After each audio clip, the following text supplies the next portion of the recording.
How you doing, guys? It's me, Amin, again, and today is Monday the 9th of October. Let's take a quick look at the markets, guys, before we crack on into the Bitcoin analysis. I'm just going to look at Bitcoin in this video, and I'm going to do another couple, maybe 2 or 3 videos today, just to look at some other coins like NEO and XRP and generally some of the other coins as well. So first of all, guys, let's look at coin market cap and look at the price in regards to dollars. Now we can see Bitcoin is over $4,500. So 45 was that real psychological figure we were waiting for, and it's well and truly climbed above that figure. We can see it climbed above it, and it's actually retraced. So it went over 4,600. But the main thing is it's gone over 4,500, and that was what we were waiting for. I mean, we were really kind of struggling between that 44 and 4,500 area for a while, or let's say 43 to 4,500 zone for quite a long time now. So we're past that, and we can kind of just look towards at least getting towards the all-time high again, and eventually breaking the all-time high. But before that happens, I believe there is going to be a few fundamental factors that will affect us. So anyway, so as we can see, it's a bloodbath, right? Today and yesterday was a bloodbath. Okay, this actually began yesterday, and it's following through today. So for the last 2 days, we've had a big bloodbath. Look at waves here. It's had a big drop here. Neo had a big drop as well. Neo went down 15%. All right, so we've had a big bloodbath, guys. And guys, those of you who are holding alts, this is exactly why you need to have stop losses, right? If you've got positioned well, then you should have stop losses set, in which case you'd either be selling straight into BTC or USDT, and you would now be in the position to be buying up all of these bargains. These are like, car boot sale bargains, real kind of, it's like a fire sale going on right now, right? So there's so many good coins like Gas, Neo, we have Quantum, Qtum, these are going at really cheap prices, guys. So yeah, basically if you're holding, you got stopped out, you're back in BTC, you're back in USDT or whatever it is, then you'd be able to kind of get repositioned right now. But anyway, leaving that to one side, let's look at the Bitcoin prices. So obviously Bitcoin's been going up, so against Bitcoin the alts would have been bleeding even more, and that's what we're seeing here. Ripple is really the only one that's performing. Against the US dollar, it's still up 10%, even though it's having a small retrace here. Against Bitcoin, it's up 7%. Obviously that's because Bitcoin's going up as well. But as you can see, the other coins are really bleeding out against Bitcoin. Neo down almost 18%.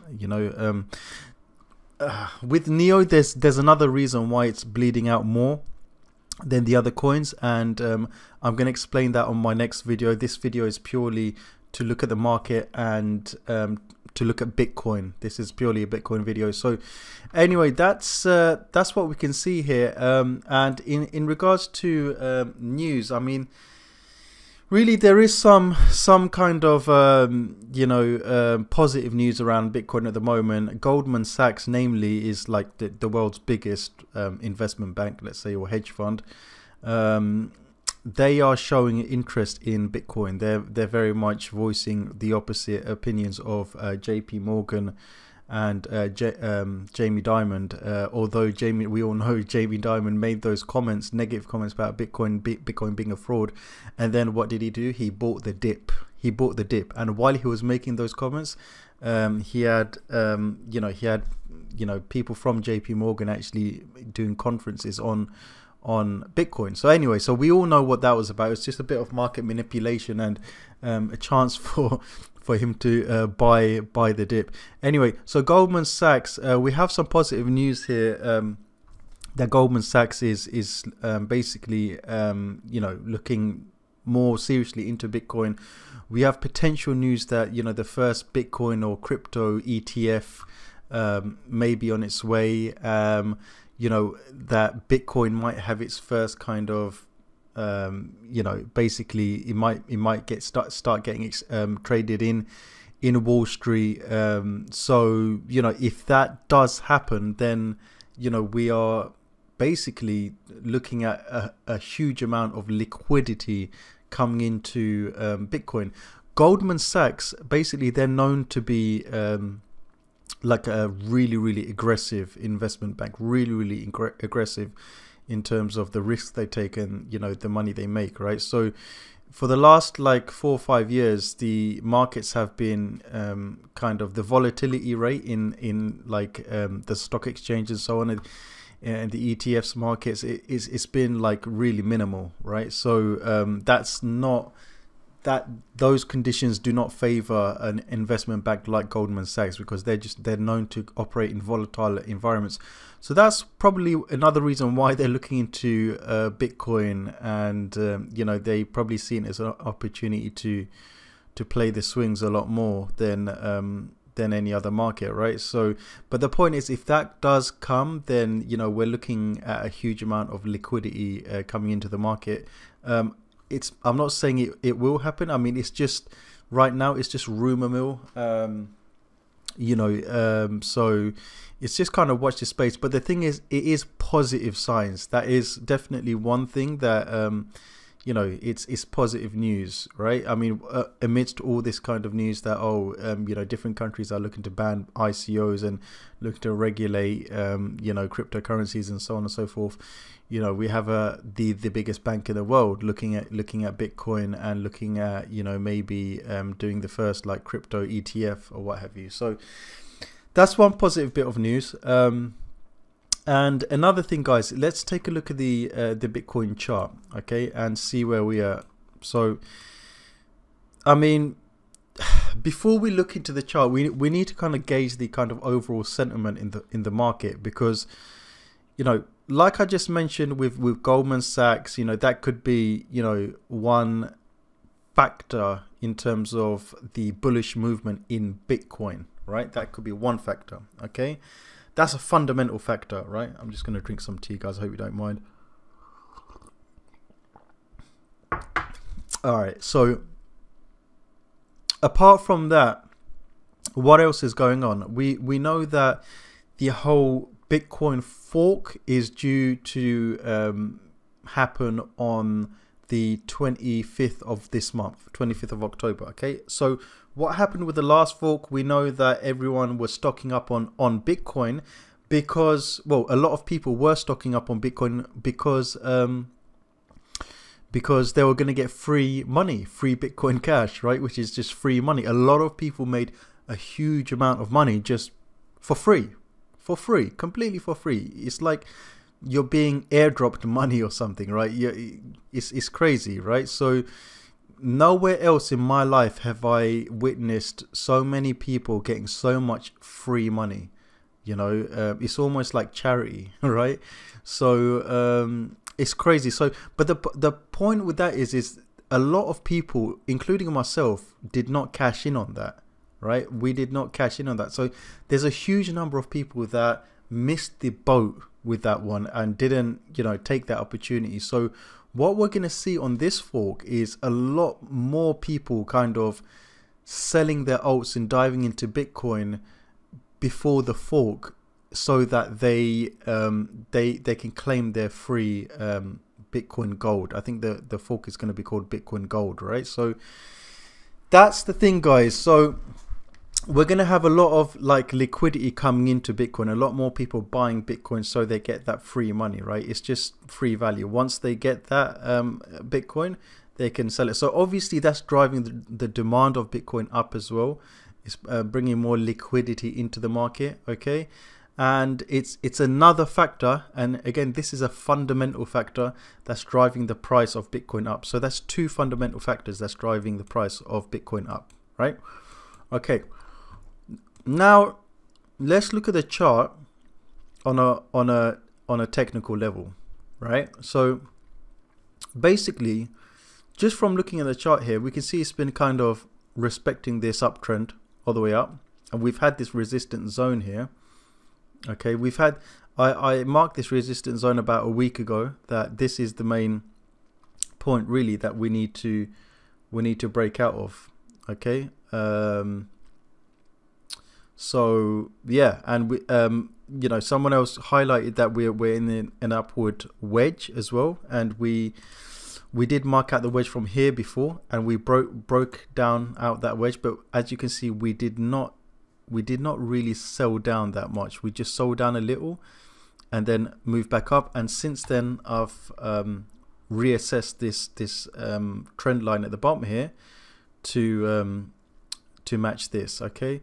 But you can see we're still respecting the cloud, where we're still very much on an uptrend. Okay, the key level here is that we've broken the 4500 zone. Okay, we've broken the 4500 zone. Okay, so that's the key resistance point that we've broken, and we haven't actually even come back down to test it yet, so that might be on its way. But just looking at this chart, guys, I can see straight away that we did kind of like have a kind of like a head and shoulders pattern here. I know that doesn't look I mean, it's not very straight head and shoulders pattern, but it's just like we can see this zone here. It's an inverse head and shoulders pattern. Okay, because as we're coming down from here, okay, we're creating this shoulder here, and we've bottomed out here on this trend line, and we're creating the right shoulder here. Okay, we're bouncing back off the neckline here, and it literally it completed the head and shoulders pattern here. But guys, this is an inverse head and shoulders pattern. Okay, so like it's upside down head and shoulders pattern. Okay, so an upside down head and shoulders pattern, as you know, is bullish, and this, I mean, it doesn't have to always end up bullish, but in general it's a bullish pattern, and this time round it played itself out, right? It played itself out to the bullish side. So that's on a technical level. On a technical level, we can see there's one factor that again was showing us bullish signs. Okay, so Bitcoin is looking bullish. Okay, so that's good. So everything, we had various different basically like confluence factors here that we could basically say that it was Bitcoin was looking bullish, right? So now where are we? Okay, so if we look at some of the indicators, some of the oscillators here, let's look at the longer term. Okay, so here's the thing. I mean, we're kind of pointing up on the longer term oscillators here. You can see on the stochastic RSI, we're very much pointing up, but we're kind of in, I don't use the stochastic RSI to see if I'm oversold or overbought. I use this one, but we're very much at the peak here. We can do with a even if it's a small oscillation down and back up, we can do with another wave down before coming back up. Okay, how far down it comes, it remains to be seen. Okay, it depends on the amount of volume and other factors in the market. You can bear in mind that we are still very much in this rising wedge here as well, and this eventually, this is going to peak eventually, right? If we draw this out here, the funny thing is I think it's gonna peak at the all-time high, and then this huge ascending wedge might actually be complete, and it might break to the bearish side. That's just a theory, but it's just one theory. You need to, as I said, you need to look at more than one thing to give your opinion. Obviously, remember, always have stop losses. If you're trading this, have stop losses. Okay, because if it goes up, fine. If it breaks down, then you need to be, you need to have a decent stop loss. Where you set your stop loss is down to where you've purchased, where your entry is. you know, so you might decide to keep your stop loss below this line because it's a strong support line. You know, you might decide to keep your stop loss below this line if you've been purchasing from down here, right? Because you've got more room to kind of play around and take profit, right? Okay, so that's another thing, guys. Okay, so basically from this move, this huge move down, we can basically say that we've reached, like, this is around the 88% range we've got to, right? Okay, there's usually an 88% range here. I haven't got it on my Fibonacci, okay, but we're pretty much on the road to another to reach the previous all-time high. Okay, so Bitcoin is looking bullish, guys. In terms of actual support and resistance, guys, I think, you know, let's take a look actually on the short time frames quickly to see what's going to be happening in the next day or so. I mean, I can expect Bitcoin to come down a bit, or maybe, you know, consolidate in this zone a bit. I'm actually expecting it maybe to come down to test this zone at some point, you know, because we broke out of this 4500 zone and we haven't actually come down to test it yet. So I am expecting it to come down and test this zone. There's a couple of reasons why. I mean, if we have another little pump up, then we're kind of looking, you know, we can easily get into the overbought zone again very easily. You know, the 1 hour and 2 hours looking fine, but if you look at the 4 hour, you know, which is obviously more relevant, let's say, you know, the higher time frames you go, look, the 6 hour is still looking quite overbought, right? Although we're creating a bullish candle here. You know, if this bullish candle plays out and we pump up a bit, then if we could go overbought again, okay, and it could push the 12 hour into an overbought zone also, okay, and you know, we could that could kind of signal you know, some correction needed basically. But alternatively also, I mean, if we, you know, we could have a little correction down, you know, on the 12 hour and 6 hour. If we have like a little correction down, then that will give the opportunity for the 4 hours, the 1 hour and the 2 hours to fully reset, and would be good, right? So in general, it's looking bullish, guys. I mean, this let me just show you guys 1 second. If we look at the half an hour chart, and from this little breakout zone here,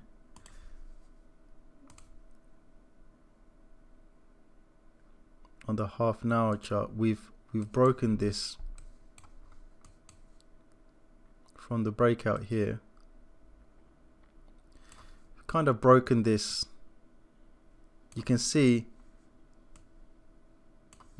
where it broke down past this trend line.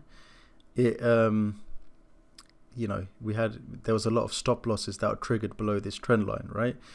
But we found support, we found strong support on the 15-minute. Here we go. So on the 15-minute cloud, I mean, this is really strong. For us to find support on the 15-minute, this is actually really strong.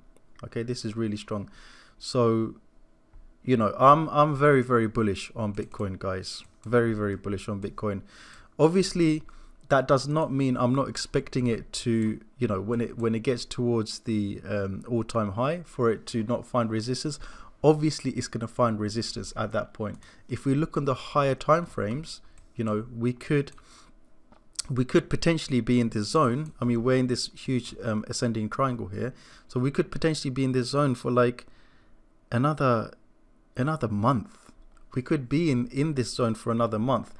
I'm not saying we will be, but look, if you look at this ascending triangle here, if you measure it from where we are now, you know, really, you know, this is you know, 58 days. That's 58 days. Obviously, I'm not saying it's going to go right to the end there, but just this amount here. Let me do that again, because I don't think I've done that right. Let me do it from here.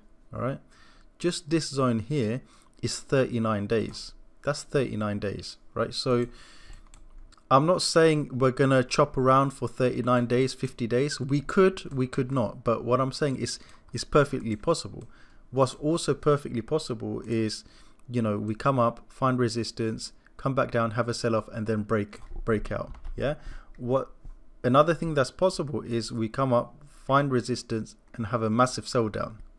Okay, and then build ourselves back up again, hit that, have a sell down again, and then break out.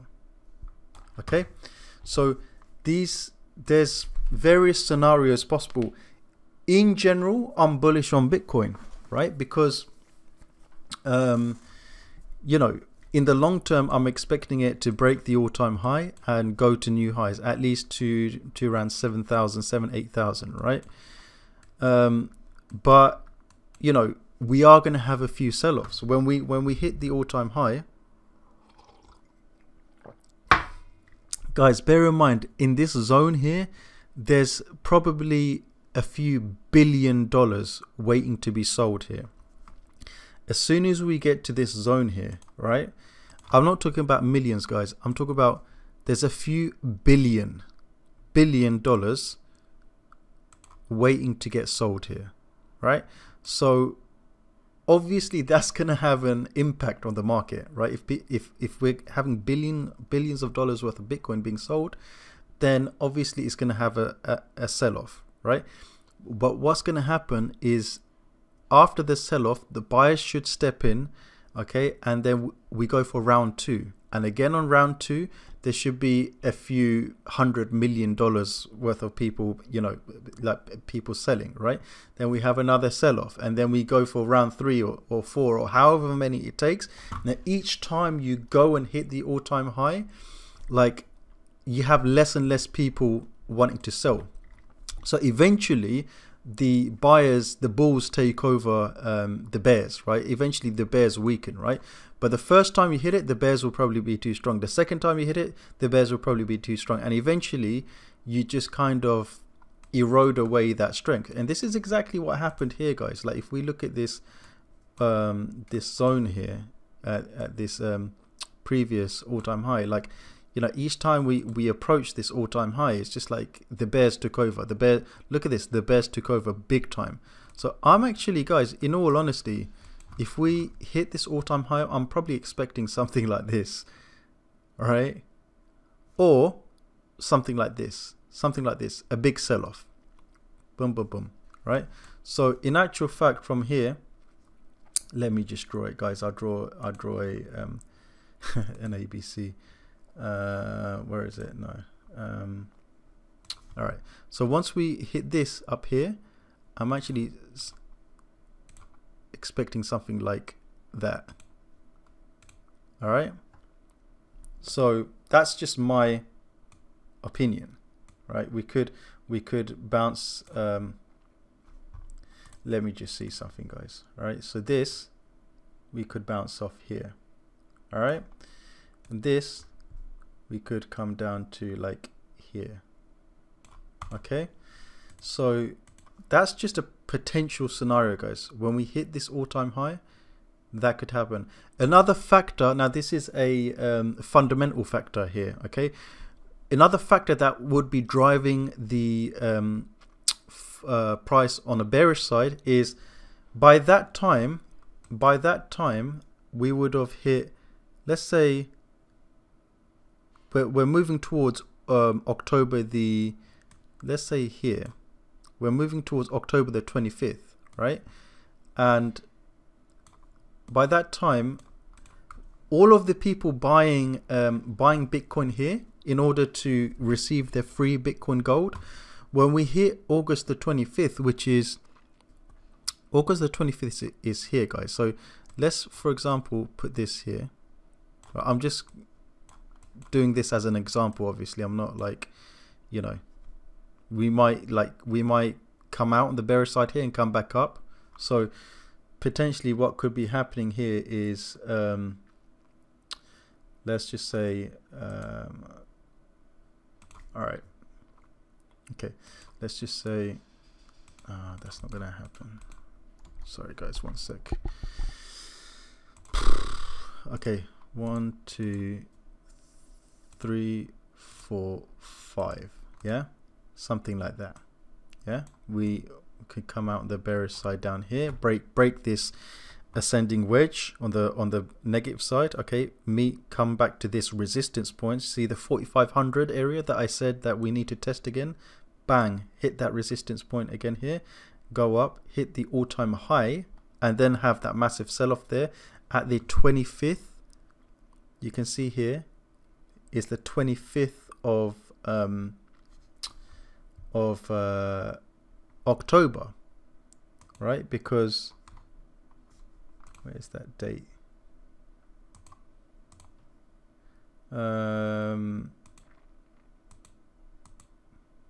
Yeah, anyway, so the 25th of October is right here, guys, where the green line meets the red line here. Okay, so there will be two factors, one fundamental, you know, and one technical, that would be driving the prices down here. One is we could be approaching the all-time high here.